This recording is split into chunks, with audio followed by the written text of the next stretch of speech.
Apa kabar warga Nusantara? Jumpa lagi di channel Shock Tahu.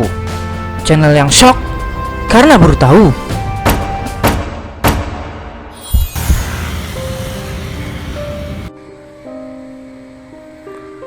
Rasialisme yang mewarnai perjalanan bangsa ini telah meninggalkan jejak berdarah yang sulit dikeringkan. Apalagi ketika sentimen rasialis itu digunakan oleh pihak asing yang berupaya menjadikan bangsa ini sebagai koloni secara tersamar. Banyak tragedi kemanusiaan dalam sejarah Nusantara yang terjadi akibat adanya kawin-mawin antara rasialisme dengan imperialisme. Salah satu tragedi itu adalah peristiwa pembunuhan dan pengusiran ribuan etnis Tionghoa pada akhir tahun 1967 di Kalimantan Barat. Peristiwa ini dikenal sebagai peristiwa Mangkok Merah. Tapi sebelum kita lanjut, jangan lupa untuk dukung channel ini dengan cara like, subscribe apabila belum pernah, juga tekan tanda loncengnya, dan share ke Nusantara lain apabila sotonya ini berfaedah. Tanpa banyak-banyak lagi mukadimah, mari kita lanjut.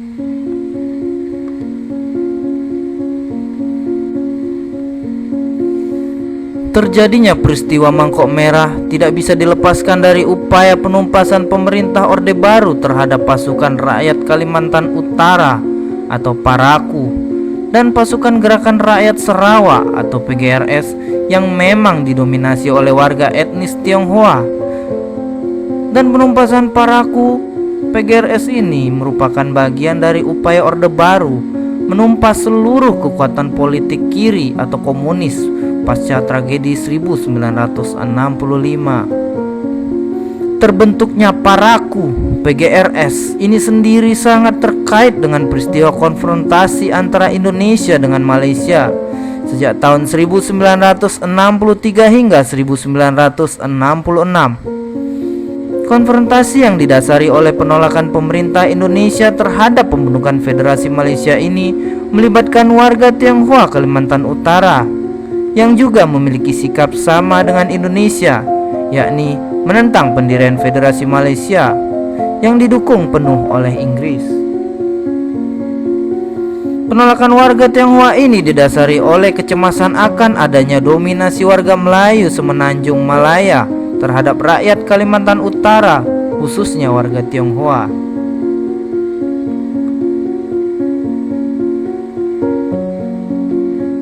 Wilayah Kalimantan Utara yang juga merupakan koloni Inggris seperti halnya Semenanjung Malaya memang dimasukkan ke dalam teritori Federasi Malaysia oleh para penggagasnya tanpa terlebih dahulu meminta persetujuan seluruh rakyat Kalimantan Utara.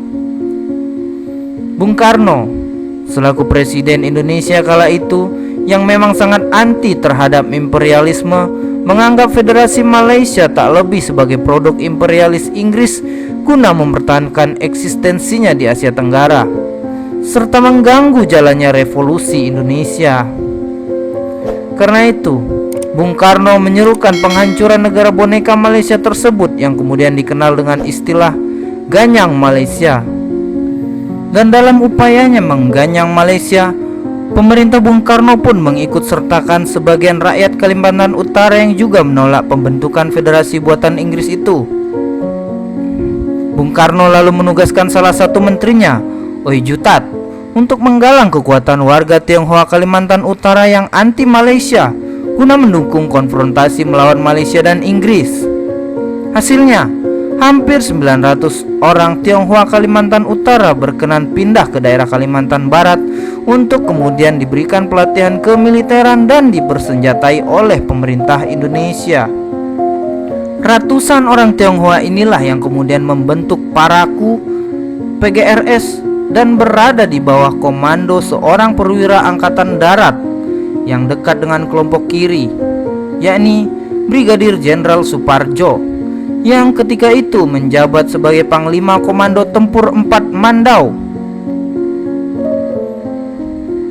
Buku Sejarah Tentara Nasional Indonesia Jilid 4 tahun 1966 hingga 1983 mengakui bahwasanya Paraku PGRS adalah pasukan yang dilatih dan dipersenjatai oleh TNI. Buku itu juga menyebutkan bahwa anggota kedua pasukan itu adalah orang-orang Tionghoa pro-komunis yang diandalkan oleh pemerintah Indonesia untuk menghadapi Malaysia, Inggris. Namun, Paraku PGRS bukanlah pasukan etnis yang eksklusif. Mereka juga mengorganisir orang-orang dari suku Dayak dan Melayu untuk melakukan serangkaian penyusupan ke wilayah Kalimantan Utara seperti Sarawak dan Brunei. Yang patut diketahui pula, penganjur perlawanan rakyat Brunei terhadap Malaysia pada tahun 1962 yang juga sekaligus pemimpin Partai Rakyat Brunei, Dr. Azari, merupakan sekutu Paraku PGRS.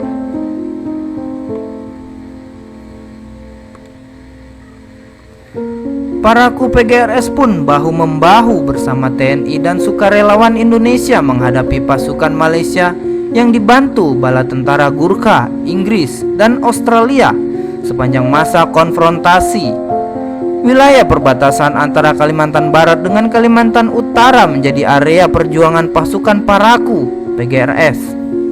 Kedua pasukan itu hampir berhasil menghancurkan garnisun setengah British Gurkha Rifles dalam sebuah serangan terhadap distrik Long Jawi tanggal 28 September 1963. Buku A Face Like a Chicken, Backside and Unconventional Soldier in Malaya and Borneo 1948 until 1971 karya J.P. Cross juga mencatat kehebatan serangan relawan Indonesia serta Paraku PGRS di tempat yang sama yang menewaskan beberapa prajurit Gurkha dan anggota Border Scout. Dari fakta-fakta sejarah tersebut tampak betapa Paraku PGRS menjadi pahlawan bagi Indonesia selama era konfrontasi. Namun, kepahlawanan pasukan Paraku PGRS itu segera hilang setelah meletusnya tragedi politik tahun 1965 yang kemudian menegasikan peran politik Bung Karno serta kekuatan kiri atau komunis selaku pendukung utama konfrontasi terhadap Malaysia. Pembantaian besar-besaran simpatisan kiri di seluruh wilayah Indonesia yang dilakukan oleh pihak TNI Angkatan Darat. Kelompok agamis serta nasionalis kanan telah berdampak besar bagi eksistensi Paraku PGRS yang didominasi oleh orang Tionghoa berideologi kiri. Eksistensi Paraku PGRS semakin terganggu ketika pemerintah Orde Baru di bawah pimpinan Soeharto yang menggantikan Bung Karno tidak berniat untuk melanjutkan konfrontasi terhadap Malaysia dan Inggris. Tendensi politik anti-komunis rezim Orde Baru serta keinginan untuk berdamai dengan Malaysia, Inggris inilah yang kemudian menempatkan Paraku PGRS sebagai musuh pemerintah Indonesia dan TNI. Maka, penumpasan terhadap mereka pun dilakukan sebagaimana yang juga dilakukan kepada seluruh golongan kiri dan Soekarnois di berbagai daerah. Bahkan TNI bersekutu dengan militer Malaysia dan Inggris dalam penumpasan Paraku PGRS. Inilah ironi sejarah. TNI juga memiliki julukan baru bagi Paraku PGRS, yaitu Gerombolan Cina Komunis atau GTK. Perang antara TNI dengan gerilyawan Paraku PGRS meletus. Salah satunya yang terjadi di Pangkalan Udara Sanggau Ledo, Kalimantan Barat. Memasuki tahun 1967, operasi penumpasan diintensifkan oleh pemerintah Orde Baru melalui Operasi Sapu Bersih atau Saber Jilid 1, 2, dan 3 yang digelar sejak April 1967 hingga Desember 1969 di bawah komando Brigadir Jenderal A.J. Witono. Dalam Operasi Saber inilah peristiwa Mangkok Merah terjadi pada bulan Oktober hingga November 1967. Peristiwa Mangkok Merah sendiri dipicu oleh terjadinya penculikan dan kekerasan yang dialami Temenggung Dayak di Sanggau Ledo. TNI kemudian mempropagandakan bahwa kekerasan itu dilakukan oleh GTK alias Paraku PGRS. Propaganda ini diperkuat lagi dengan penemuan 9 mayat oleh resimen para komando Angkatan Darat atau RPKAD yang kemudian mereka sebut sebagai mayat tokoh-tokoh Dayak. Tak pelak, temuan RPKAD ini membuat marah banyak warga Dayak. Kekerasan horizontal pun dimulai. Warga Dayak terprovokasi untuk turut bersama TNI melakukan pemburuan terhadap anggota Paraku PGRS. Namun, gerakan penumpasan oleh orang Dayak ini ternyata tidak hanya menyasar anggota Paraku PGRS saja, tetapi juga warga etnis Tionghoa secara umum. Wilayah Kalimantan Barat pun segera tenggelam dalam lautan kekerasan berdarah bernuansa rasialis. Sebenarnya, kekerasan rasialis yang dilakukan oleh warga Dayak ini tidaklah murni inisiatif mereka, mengingat harmoni antara etnis Dayak dan Tionghoa di Kalimantan Barat telah terbangun selama ratusan tahun. Rusaknya hubungan yang harmonis ini terjadi dikarenakan strategi penumpasan Paraku PGRS yang digunakan militer Indonesia adalah dengan cara pengeringan kolam. Menurut Indonesianis asal Amerika Serikat, Howard Fate, pengertian dari istilah ini adalah pengeringkan kolam berarti menghabisi masyarakat Tionghoa agar ikan, atau yang dalam kasus ini diasosiasikan kepada pihak gerilyawan Paraku PGRS, bisa mudah terlihat dan dengan begitu juga mudah untuk ditumpas. Dan warga Dayak tak lebih sebagai operator dari implementasi strategi militer tersebut.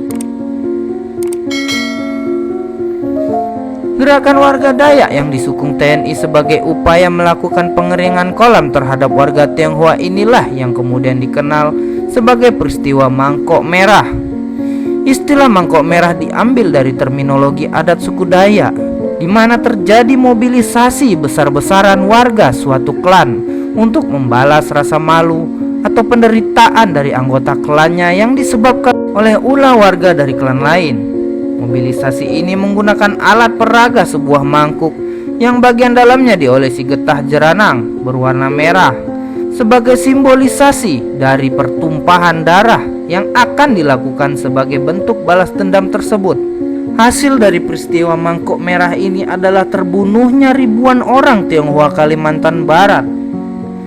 Far Eastern Economic Review terbitan bulan Juni 1978 mengatakan peristiwa tersebut menelan korban hingga 3.000 jiwa orang Tionghoa, terutama mereka yang tinggal di pedalaman Kalimantan Barat.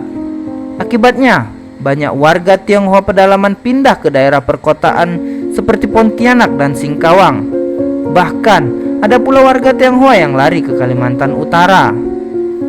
Peristiwa Mangkok Merah pun menjadi bagian dari catatan kelam riwayat pembantaian massal dan penindasan terhadap golongan kiri dan etnis Tionghoa di awal Orde Baru.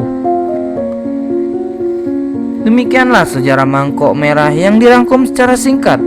Apabila ada pendapat lain dari warga Nusantara, juga hal yang salah dalam saya menyampaikan, mohon maaf yang sebesar-besarnya. Dan saya harapkan komentarnya apabila ada hal yang masih tidak sesuai dan silap, agar sama-sama kita membangun untuk menjadi tahu apa yang belum diketahui.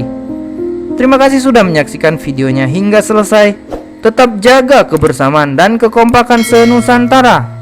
Sampai jumpa.